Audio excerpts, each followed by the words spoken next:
Kia ora koutou, ko Brooke Roberts. I'm Brooke, one of the co-founders and co-CEOs of Sharesies, and really excited to be introducing Shared Lunch Kids Investing Series. I'm hoping at the end of this that you get tips and you learn a little bit of other ways that you can be having conversations with the children in your life when it comes to money, investing, and helping them build really healthy habits and a real healthy engagement when it comes to money. Today, my conversation is with Nigel Latta, but before we get started, here's some important information. Investing involves risk. You might lose the money you start with. We recommend talking to a licensed financial advisor. We also recommend reading product disclosure documents before deciding to invest. Everything you're about to see and hear is current at the time of recording. So thanks so much for agreeing to have a yarn to me about, kids and money and all that fun stuff. Do you want to tell us a bit about you and what your interests are? That's a broad one. So I'm a clinical psychologist, but I don't do clinical work anymore. I stopped doing that a long time ago. And so I do a lot of sort of conferencey speaking stuff and a bit of tally from time to time. And the little tech startup-y building an happy thing some of the time. So a range of things really, which I quite like. It means I get to swan about the place and talk to all sorts of different people about all sorts of things. Yeah, because even in the history of seeing you on the telly or what you comment on, there's such a wide variety of subjects that you've covered. How do you choose which one to dive into? Well, so kind of like, the weird, like, I never ever expected to be on telly. Like, I grew up in Oamaru on the east coast of the South Island. It's like, I don't know, like, it was just, a lot of this is mysterious to me how any of this happened. So for me, it's kind of like, so most people kind of know me from that point where I started doing the tally stuff, but I had like 20-something years of doing clinical stuff before that. And so most of my clinical work was kind of teenagers and families and the sort of what used to be CIS, but it's now orangatamariki stuff, and prisons and sort of all of that. And so I kind of come out of that and then into TV. I think one of the things that I find the most annoying thing, not much, when people go, I don't care about any of stuff. The thing that really annoys me is when people go, oh, why does he think he's such an expert on everything? And literally, literally everything that we ever make is me going, I don't know anything about this thing. I'm going to go and talk to some people who know. And then I basically just go around asking questions because I don't know what's going on. But still somehow people think that's me saying I know stuff. And like, no, I'm really not. Like, I'm literally just bumbling about the place chatting to people who do know stuff, which is actually, that's the best part of it. You do get to have some quite good chats with interesting people. Yeah, and so your most recent chats are around fraud and scams. Scamming, yeah. Yep. Yes, indeed. And there's a ton of it. There's just an enormous amount of it, and it's getting worse and worse and worse. People just and so like companies and organisations need to be good with their security stuff, but the scammers are always going to be working at the edges of that. So they'll find the edge of the technology, and that's where they'll kind of get it. So you kind of need a tech firewall for your devices and your system, but then you kind of need a psychological firewall for yourself and your people, because that's how they get us. They send us a link and they go, oh yeah, warrants due, or the parking, or a package, or blah blah blah blah blah, and then people just click it, and it's like, oh, okay. And in particular, you might have used to have approached things from a psychological perspective, and now you've got your tech app. You must be thinking, and the implementation of these things, like how's... Yeah. Well, it's like everything. I mean, fundamentally, basically everyone's in sales and everyone's in psychology. That's like everyone is. It doesn't matter what you do. That's what you do. And so, I guess like if I really think about the stuff that interests me, it's like it really is about how do you I understand people and what's going on with people, and people are like different to me because people are the same as me, and then it's like, how do you take that sort of complicated stuff and simplify it and make it easier for people to understand? And that's where tally's really good. Like, I think a lot of psychologists get really anxious about doing media stuff because they think, I can't give a full and nuanced answer to this really complicated question. And it's like, well, no, you can't. You can't cover it all off because you'll get 20 or 30 seconds and they'll cut you out. But I think what we can do is, I think it is really important to be kind of actively trying to help people to understand stuff. And what doing tally's really great at is you have to make really complicated things simple. I remember once it was in the neuroscience show, we were trying to explain mirror neurons, right? So they're part of your brain and they discovered them, I think, back in the 90s, like they were doing these awful things to monkeys. They had them in little things in their skulls and they were making their arms go up and down. And what I noticed is, even though they were studying this monkey's little arm when it went up and down, the monkey across from them, these are mean people. They sat and the monkeys watched each other. They noticed the other little monkeys, parts of the same monkey's brain were going. So like we have these mirror neurons that when we see other people doing stuff, they fire off on us. Neuroscientists have spent, 20 years like getting into the minutiae and the complexity of that. We had like 36 seconds to do a piece to camera on mirror neurons. And you can't explain the wholeness of it, but you can take most really complicated things and make them pretty simple if you try and if you've got a word limit. And so your interest at the moment is around Parentland. Do you want to tell us a bit about that? Yeah, so probably, about 20 years ago, actually, when I was doing clinical stuff, like at the beginning, it all seems a mystery, right? People come in and you're new and you don't know what's going on and it all seems, but after a while, you kind of figure out that, like, we're all just an algorithm and families are an algorithm. And so there are types. And so after a bit, like people could come in and you go, okay, so you're these sorts of family and it's this kind of a kid. And so always kind of like, I remember probably 15 years ago thinking there's got to be a way to give people like personalised advice for their kid. Like, why does it always have to be generic? And so, it was about 15 years ago, I sort of had talked to a guy about, a website and sending out PDFs, something. That never came to anything. And then then apps come along and suddenly a whole bunch of things are possible. Like you can give people kind of personalised advice. And so our kind of whole thing is we've got a way to, so you look at, every parenting app is just generic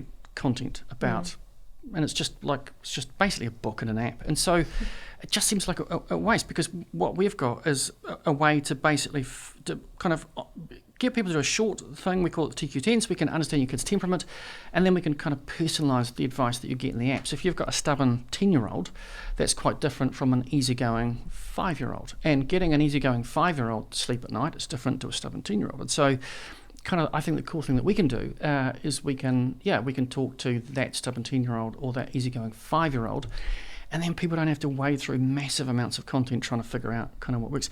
And I have to say, a large part of it too is actually giving people really good advice. We've been looking at all the eating stuff, and eating is the one thing in kids that's actually dangerous, right? If you don't get onto eating disorders kill children, like they do. And so getting onto that stuff early, knowing what's the difference between kind of picky eating and problem eating, that stuff is really difficult. And then knowing what to do is difficult. So our kind of intent is for people to have a place that they can come to where the advice that they're getting isn't just personalised, but it's kind of evidence-based and it's safe, and you can know that it's not just ChatGPT making stuff up. It's so great to see from your perspective that there's a bit of a formula there.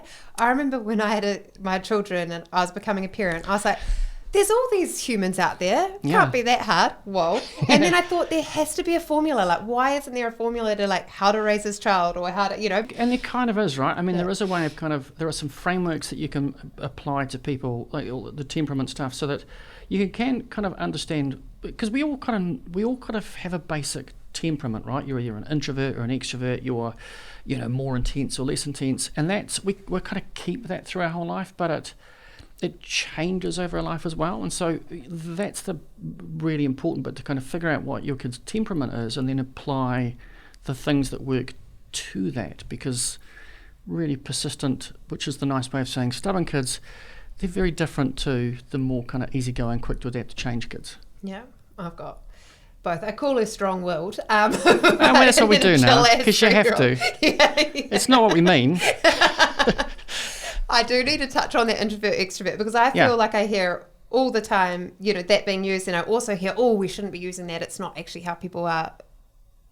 Well, no, so the temperament stuff's been around for over 50 years. And so what the introvert extrovert stuff is talking about, I think what people get tangled up in is they think there's a good one and a bad one. Yeah. And they're not. Like, extroverts have their things going and introverts have their thing going. They're both introverts and extroverts like people, but introverts find it draining to be around people, and they fill up in quiet time. And extroverts get their energy from being around people, and they find it draining being alone. And so like understanding that basic thing about yourself is fundamentally important. Like by nature, I'm an introvert, so I find long periods of doing that social stuff, like it's really tiring. I just need a little bit of quiet time.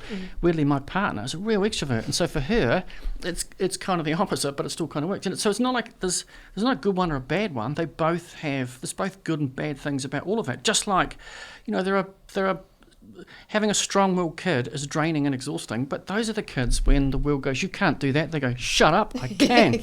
And they just do it. And the kids who are more flexible, what they do is they find another way around it, or they're better at working with teams of people, or that kind of stuff. So there aren't kind of good or bad temperaments. There's just who we are, and then understanding that and trying to figure out how to use that. Yeah.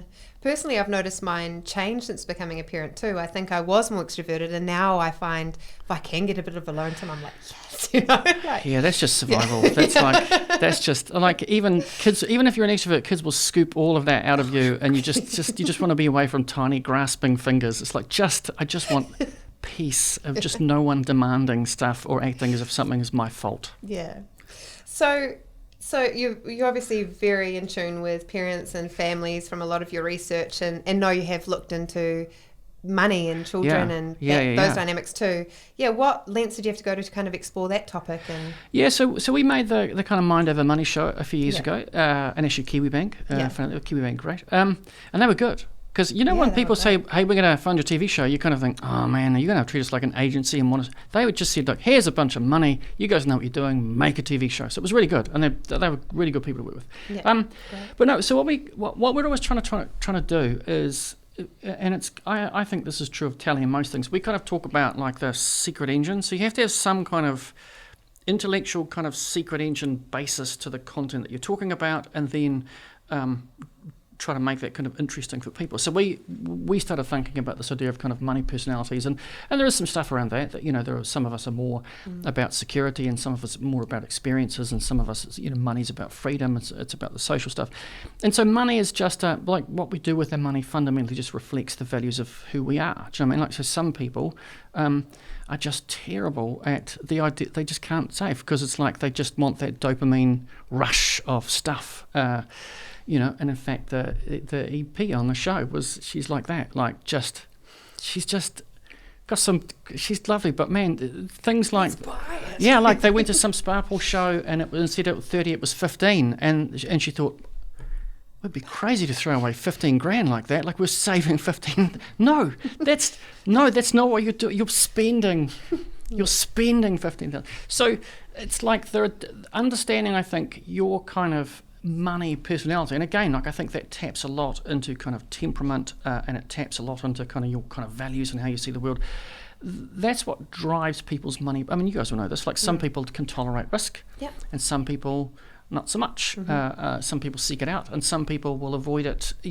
At all costs. They'll look at something like shares and they'll go, it's too risky. It's up and down, up and down, and it's like, well, yeah, it is, but like over 40, 50 years, like the trajectory is up all of the time. Like there are little spikes, but it goes up. And I think during the Great Depression, the longest time it was down was like 7 years, and then it rebounds. So if you take a boom, boom, boom, boom thing, then yeah, if you see the line as being flat, but it's like if you have that longer term view, but that's another thing, getting humans to think long term, to think about the future and things like compound interest and all of that kind of stuff.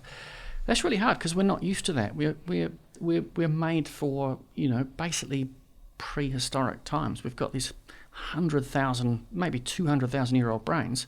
We're doing enormously complicated stuff with them, but they're still the same old brains. So they struggle with imagining the future and these really abstract kind of concepts because they're more likely to be caught by the little app that goes bing. You got 3 coins. Did I? Oh, amazing. Do you say that's complicated for humans? Do you wonder if it's in some ways easier for kids? Were they dreaming about the future or what could come next? Like, is there something where there's an element that if you get that right in helping teach your children delayed gratification or whatever might be younger, you're actually setting them up for tools that help them way beyond money? I think with children what you can do is you can kind of model stuff and you can start to set up some habits and things. And so, for a lot of people, like I kind of grew up in a house where we never really talked about money. Like it wasn't a thing that anyone ever talked about. And So I didn't really have any understanding of that kind of stuff. And it was because, like my dad was a builder and my mum was a mum, and it was just like that. Their world was you work your money and then you spend it on stuff. And so like I remember like as a young man reading that Richard Kiyosaki Rich Dad Poor Dad thing, and thinking, man, this passive income stuff, that sounds pretty good. Like, I want me some of that. But like that wasn't stuff that I ever learned. And so I do think it's important for parents to kind of talk to kids about that stuff, and to talk about, to find ways to teach them that sort of delayed gratification stuff. So like when I remember when like my boys were little, they had the pocket money thing, right? And they would just get, like, we didn't make them save it. We just said, well, like, it's yours, you can decide what you do. And so my youngest guy, he was like every week he'd go and buy some $2 crappy little thing, and that would break and break and break. But his brother would kind of save up, and he would, get bigger, cooler stuff. And so eventually the younger one thought, I must start saving this stuff, because like he had to go through that. The cheap thing breaks, cheap things break, because that he had to go through that. It is like when you first get money, and it's like your own money. That's a pretty amazing thing. I remember my first job and I'm so old I got a checkbook. I remember thinking, oh my goodness, I got like a checkbook. I can write checks for stuff. Whew. It does feel kind of quite freeing and amazing. So you do have to go through that phase of kind of doing dumb stuff with it. But it's really helpful if you can start that conversation, I think, early with kids, so they can start thinking about things like interest and delayed gratification. And you can spend it all now, or you could, because that's about self-control and self-regulation and lots of really good skills. So for those that are thinking about setting up their kids with pocket money, what did they need to do to get their pocket money? And then also, do you think you would go about, look, you choose what you do with it for a while, or actually for certain money personalities, we're going to teach you spend, save, give, or whatever, because actually I know you're just going to do whatever you want with it, Yeah. Well, it's like, so what I think is like, I don't think there's any kind of right or wrong, and I don't think there's any one sort of hard research, sciencey based answer. I do think we know some stuff about the stuff that, and how we spend money, and it is that stuff about, saving some and spending stuff on fun stuff and giving stuff. Well, like that that kind of makes people feel better. Yeah. So it's like all things parenting. You have to, like, the more you understand about your kid and their temperament and how they're wired together and how they see the world, then you can do some different things for them. Because for some kids, it'll be like, I've got it, and now I'm going to spend it on what? I don't know. I'm just going to throw it out the window because it feels cool. And other kids, he was like, man, you would save this till you're 100 and you wouldn't do anything with it. And so it is, I think, about that first thing of when they first start to kind of get some pocket money and get a little bit of money. It's like every other part of parenting. It's like, what kind of kid do I have, and how is their temperament? How is this going to work out for them later on? And what are the skills that I need to start teaching them now around the stuff? So if I've got a little spender, I'm going to let that blow on for a bit so they can get that out of the system, and then just start kind of gently find ways to kind of to bring it back. So like, with my youngest, we didn't have to step in and make a policy. He just kind of got there himself. But if he just kept doing it, then I think we would have probably had some more focused conversations with him about, like, dude, what do you like? What's going on now? And then we might have done some stuff like, okay, we're gonna take a 50% tax off you. It's called the future tax, and we're going to put this in this jar, and you have to pay it because we're the government. That's how it is. And then at a certain time, we'll see how much is there, and you can spend it on some stuff, and then you can make a decision about whether you increase your tax rate or what you do, like that kind of stuff. I'm really intrigued on what kids should be remunerated for with pocket money. Like, I know some families like when a kid makes their bed, all of that gets pocket money. To others, where it's actually when they do. It's not stuff that they do for their self or like to keep their stuff clean. It's more about when they contribute to the wider household, like cleaning the bathroom, whatever. And I'm really intrigued on this element of, with children, how do you make sure they're money aware but not money hungry or money fearful, Yeah. I mean, at one level, I think what happens as parents is that we get really kind of intense about and a lot of that stuff, it just kind of works it out. Do you know what I mean? And so like, it feels big to you, but it's like, I don't know, you got to. I'm not paying you for making your bed because that's a job that we all have to do. Okay, and it's not like that kid goes on to become like the next billionaire of something, and the kid that got it for making their, like it's just not like that. Yeah.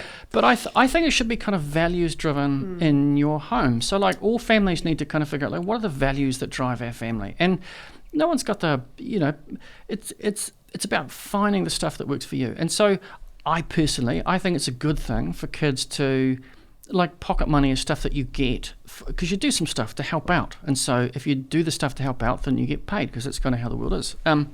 And I know other people don't. They just give it to their kids. And I don't think either strategy is right or wrong. I just think they are. I think what people can do sometimes is they can just chuck money at kids and they have no sense of the value of it and they just waste stuff. And I don't think that's a good thing to do that. I think to have some sort of consciousness of the fact that actually, no, this comes from somewhere. Like you losing your shoes at school for like the third time. That stuff comes from somewhere. So I think it's that consequential learning stuff about money is still fundamentally it's a resource that you have to make decisions about, and if you make poor decisions, then you end up in not such a great place.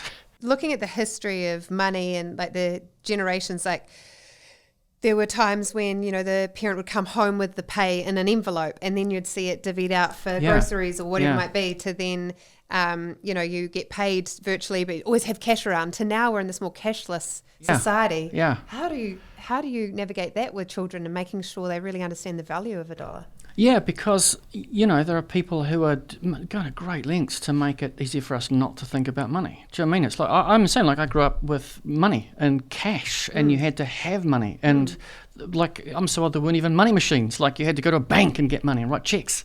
And now I can, like, buy stuff with my watch. I can just, like... And I can get a ride somewhere and it kind of feels like I'm not even paying for it because some dude turns up in a Prius and I get in. And then he chats enough to get a good rating. And then I get out and... Hope you chat enough to get a good rating too. I don't really care. And then, what I mean? So like this, it is, I think, hard to because money is becoming increasingly abstract because they don't have that physical sensation of money. But, also they are growing up in a kind of a digital world. And so they're used to kind of thinking about things in that way. So, but physical money is a weird thing now. Do you know what I mean? It's like, wow, like when you see someone with cash, like, whoa, what's that now? How's that? Oh, they still take that. Sometimes, some places they don't now. I know, right? It's like, no, we don't take money. What? No, we don't. What are some top tips for, it might not just be parents, grandparents, anybody in a child's life. What are some things that you wish you saw people do more when they're interacting with children when it comes to money? I think the most important thing is that money is just another way to teach kids values and to show kids the stuff that's important for you. And so the way that you spend money and what you spend it on, that's just like the way you treat other people when you're out and about with your kids. Like that's teaching them things about your values and they're looking at your values and making their decisions. So I kind of think it's about, okay, you just have to decide that values-based stuff. Like how do we think you look after people, and how do we look after each other, and how do we treat other people, and how does that work with money stuff? And so, if you just waste it on things or throw it away on stuff, then you could have done something useful with that, but you chucked it away on dumb stuff. And so it's about that really. I think you just have to be kind of values driven, so that regardless of kind of how much money you have with your kids, that they are kind of making values based decisions about what they do with it. Is there a time where no matter if you've done what you can to help your children understand the value of what they're investing in and how that aligns to your family values and then ultimately theirs, then the teenage years come and social media, and you're I'm generalizing, but I feel like that's where you start to go, oh, what are my values, or what, these are my values. Your friends take over your family in that regard. Yeah. How how can you help your teenagers and they're starting to earn income, they might be doing a part-time job. How can you help them be best set up for success? And it's like everything, like parenting is essentially, it's a long conversation. And so it's not like you do one thing and it's like, okay, we've done that. We did money from 7 to 9 and now that's sorted. It's just this continuous kind of ongoing conversation. And so even though, when they get to the teenage years, at one level, your direct influence over them starts to get less and less because they can go out and they can do more stuff and they can live their own life. And so then it becomes more kind of shifting into that kind of conversation, coaching, question stuff. But teenagers are more influenced by their friends' values with the external things, but the internal value stuff, like they're much more influenced by the stuff they see in their families. And so if you get to the teenage years, and you've raised them with this idea that actually, your job is to be a good human and to kind of help people and not to be a dick or to be annoying, then they're less likely to kind of do those things. And there are lots of times when kids go wonky in teenage years and they go off and do stuff and it's like pretty crazy. But then eventually they kind of come back. I've been working with families long enough to have seen teenagers who just were just a long way off the rails and driving their parents crazy. And then, I remember one dude, I bumped into him in Queen Street, and he was, mid-20s, and this guy in a suit looking all like sooty and corporate-y. He went, oh, hey. And I went, hey. And it was this kid that I'd seen when he was like 14, and he was with this girl, and she was doing this stuff, and he was that, and he was running away, and it was all terrible. And it's like, and now he was an accountant working in a big firm in Queen Street, and he was fine. And I just thought, I wish your poor mum could have seen this when you were 14. I wish she could have just caught a little glimpse of this, because I know that you've probably taken years off her life. And he was just this lovely young man. I mean, most people get through stuff and they calm down. For most of us, you think back to the dumb stuff, we all did stuff when we were teenagers. It's just that people weren't recording it and posting it back then, so we didn't kind of know. Yeah, I'm already apprehensive about when my daughter is a teenager, because I know what me and my friends were like with our mums, and I know there's just like this period I'm going to have to... No, it's fine. Most of it you won't, if you're lucky, most of it you won't hear about. And so mine are now, my two boys are now old enough that I'm starting to hear about stuff. So every time I go out and have dinner with my younger son, he tells me it's some new thing. He said, oh, you remember that? What? So it's... We do this weird thing now with kids where we say, hey, talk to me about your feelings and what's happening. Talk to me, tell me about your life and things. And then they do, and we think, whoa, yeah, boy. And I think it's good that we do that, but we shouldn't be surprised when they do. And then we have to oh shit, you've just told me, whoa, this really weird stuff that your friends are doing. And then you can't freak out. You have to be like, okay, let's just breathe our way through this. And if you ask them to talk to you, they will sometimes. When you reflect on yourself as a dad and how you've interacted with money with your children, or what you've installed in them, is anything you're really proud of, or like a moment where you're like, oh, I think that really helped them see things differently? So I think one of the things that we kind of tried to do is, I think it's fine to give your kids stuff, but you should give them stuff because you want to give them stuff, not just because they expect it or whatever. And so, when our kids were little, we would do stuff. But I remember, again, like the youngest guy, I think we were in Queenstown or something, and he wanted this silver money box thing from Smiggle. And he was actually a really mellow kid. Like he had this full-on 2-hour-long meltdown because he had, I don't know, $4 or something, and it was going to cost $4.50, and I chose that moment to teach him a little money lesson. And to be honest, about 20 minutes in, I was thinking, oh man, I wish we should just given the kid the 50 cents, because it's just getting really boring. But it's like, I don't believe that he hasn't sat down and said, Papa, that day in Queenstown changed my outlook on life. He just remembers being really angry about it at the time. So we just generally tried to do the stuff with money that we did with other stuff, which is that you just have to try to be a kind of a good human, and to do stuff that doesn't make your own thing, but don't do things that kind of hurt other people or are bad for other people. So and to try to teach them things like things happen, and so you have to have a plan. So we would kind of talk to them about this is what we're doing, and this is the plan, and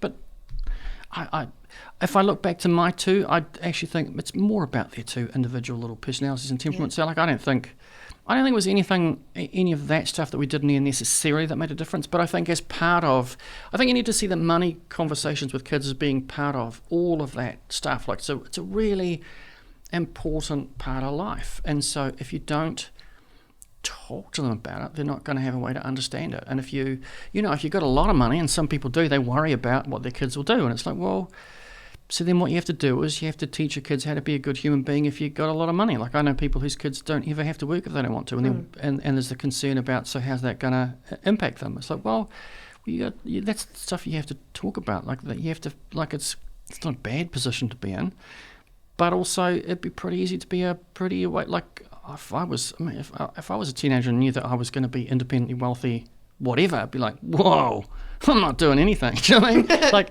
so it's hard. It has to be part of a broader, I think, values conversation. I really feel more relaxed after talking to you, because I feel like what you're saying is it's really about the open conversations you're having in the household, the values that you've set up, and it's not about, if you do this one thing, you're going to set them on this trajectory or not. It's having that dialogue and making sure those values are communicated through the value exchange you're doing with money, whether it be investing or... It really is. And I think it helps if they can understand some of those things about compound. Like if they can understand things like compound interest, that's like, these are good things to get your head around. Passive income, having a plan, like these are all good things to, but it all happens within this big conversation in your family that's around values, and it's steered by the kid in front of you. You know, I've got two boys and then my partner. We've got three, so kind of, and they're all different. Like they're all very different. They're all very different kids, and so what you do with one isn't the same as what you do with the other. And so a large part of it is, I'm bang on about it. The better you understand your kid's temperament and who they are and how they work and how they do stuff, then you can cater the conversation. I like my oldest, bless him. Very persistent very stubborn little guy, and so what I worked out really early on is like just telling him to do stuff. That was always going to end in a fight. So I spent a lot of time saying, all right, well, you can do this, you can do that. Like these are your options. I can't make a decision for you. It's really up to you. You know, this one is that. So you're still managing the situation, but I'm saying to him, well, you have to choose. I can't choose for you, and I just kind of learnt that. Whereas with the other one, it's like, hey, can you do that? It's like, okay. It's also interesting communicating your choices too. So, you know, cost of living is higher, and so you might not have certain things in the household you used to, because it's just become more expensive. And communicating that we had that, you know, that was a choice, and this has happened, so we're doing this with our money now. Yeah. And just opening up that is why things might be changing, or what you know where your focus is at the moment in terms of. Well, and too, as they get older, I think you have to have conversations with them about the wider world of money, because like there are you know, it is things like, you know, the counter narrative that poor people are poor because they're lazy and they don't work hard. And it's like, well, actually, most people are poor because they get paid the minimum wage, and so they're actually working 70 or 80 hours a week. Like, we've gone out and talked to, and I've worked in homes and interviewed families where they're working far harder than I've ever worked. And so, you know, the things like having conversations with your kids about how they think about the stuff, because they get to vote at some point. So you have to decide, like, you know, what do you think about all the stuff about taxes and tax rates, and do we help other people out, or do we just all help ourselves, and what do we do about that? And, you know, and generally what happens in the world is as more of us get closer to the edge, we suddenly decide that safety nets are a great thing. So all the people that whinged about the dole bludgers, COVID comes along, and it's like we get resurgent payments, we have this big safety net, and everyone's going, oh, this is great. And then once we get more comfortable again, we forget that learning, and some people kind of move on. So it's about that bigger stuff too, like, and it's not telling them what to think, but just asking them questions about, so what do you think about the stuff? Like, what's our collective response? I mean, I vote for higher taxes because I know that in a world where, you know, I pay almost no taxes, I don't want to live in that world. Like, that's a terrible world. And so I actively, you know, kind of vote for stuff that is worse for me personally, because my belief is that it's worse for me personally in terms of some of the number stuff, but it's better in terms of the place that I kind of want to live in and how things go. But, you know.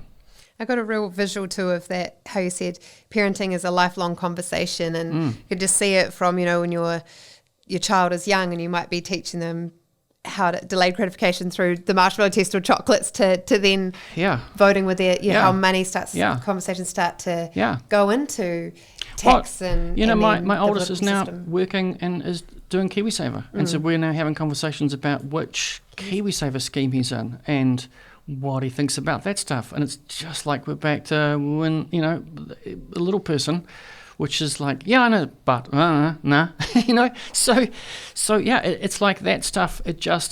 It doesn't kind of end. It is a long conversation, and it's just like anything. It's not a separate conversation, and it's not like one single thing is the be all or end all of anything. It's like they're all part of the same sort of long thing. But you have to be mindful to it and pay attention to it. Like I think it's a really good and important thing to talk to kids about money, and all of the stuff. You can't just think they'll just soak it up, because they might. They'll just soak up idiot stuff from YouTube, like, I use ChatGPT to make $80,000 in a week. Yeah. No, you didn't, mate. That's also a little bit why we started with investing here too, is because there's such a negative perception around money, and it feels really taboo that investing is really hopeful. It's about creating the future, and what's the future I want, and where's that money going. And once people started getting into that habit, they started thinking about budgeting and, actually my money could be working harder for me. And it was more the hopeful side. And I would love to see more people in the world, and Aotearoa in particular, like feel more that their money's working for them, that they're not, Well, shares is like money for normal people, right? Because until this came along, like shares were stuff that like people on Wall Street did, and Leonardo DiCaprio, and and his, what was it, the Wolf of Wall, like people, like it was this weird world. People went buy, sell, blah. And so shares is about the stuff for normal people. It's like, oh no, this isn't this impenetrable, complicated world. Like it is, like that stuff is actually available to all of us, and so there are some things that we can all do to kind of make better decisions and end up in a better place. Like if I knew when I was like starting off what I know now, I would be ending my life in a way different financial position, like just way different. I would have made some really different decisions, and so it is, I think, really important, and and particularly in a world where the traditional idea has been that I'll buy a home and that'll be my biggest asset. Well, for more and more and more people, that's just never going to happen. And so then what do you do with your money? And you have to have ways to understand that basic concept of like making your money work for you, like that passive income stuff. Like you just put in a thing and then it does stuff. That's a really important idea, and increasingly we're going to have to, those traditional roots of building some sort of legacy, which is the house that you put in. It's just not going to be for most people. Yeah, and I mean that's a big reason why we started Sharesies, and also Kids for Sharesies. We just had our first kid, and some of the other founders had too, and we're like, well, we want them to start with what we always wished we could have, which was being able to build wealth over time with amounts we can afford, and have got save, and there's so much more to do, it feels like. Yeah. Anything else you would like to mention or feel like was left unsaid? No, just be careful of scams, everyone out there. Yeah. Check your emails, get your good virus protection on your devices, and don't click on the links. I don't click on any links for. So I've always been really careful, but I'm super careful now. So even if I get an email from, say Dropbox, and it said, you need to blah blah blah, click this link, and I look at the email thinking, like, I'm pretty sure that, but I don't. I go to the Dropbox website and I log in through the back end and do that kind of stuff. You just have to be really vigilant. And that's, again, the scam conversation stuff we need to have with kids too, like just teaching them some stuff. Because it's astounding what they think. I spoke to a young person, I won't say her name, but she knows who she is, her and her friends think that if you watch, the websites where you can watch pirated movies and stuff, they think that if you watch that on your phone using data, that you won't get caught. It's only if you're watching it on your Wi-Fi at home. It's like, it's still linked. That's not. Yeah. So it is about giving them all that stuff too. Yeah, nice. And also check out Parentland when it comes out if you want more tips on the fuller parenting journey. Yeah, the farty monkey, that's how it's coming. I had this idea Because like reward charts are really boring, right? Yeah. So we've got this one, basically it's a little monkey, it's a little animation, and you choose how many bananas you give it, and then when you get to the agreed target where you get your reward, to mark that, the monkey does this long, just really long fart. I think I spent about 3 weeks. So you use this app with kids? Yeah, with your kids. Yeah, it's your little reward chart. It's like, oh, you did something well, all right. You give the monkey a banana, boom. And then when you get to 5, you get this thing. I spent 3 weeks mixing the sound for that, so I got all these fart tracks off a website, and I had this weird but kind of fun 2 weeks of just doing the sound mix on various farts with soundtracks and elephants, and it was good fun. Yeah. My daughter uses Reading Eggs and she really likes it, but there's this one part where there's this piano and you can make the piano play fart noises, and she's great. like, Mum, what's this? Who would not want to make the piano play fart noises? Like, you're just going to do it. Yeah. But hey, thanks so much for your insights around money, and I think it is really just important kind of to know that there isn't a wrong way. It's just about sharing the values and having those open communications and keeping that dialogue. Yeah. And just watching it grow and evolve from there. Yeah. Nice. The long conversation. The long conversation.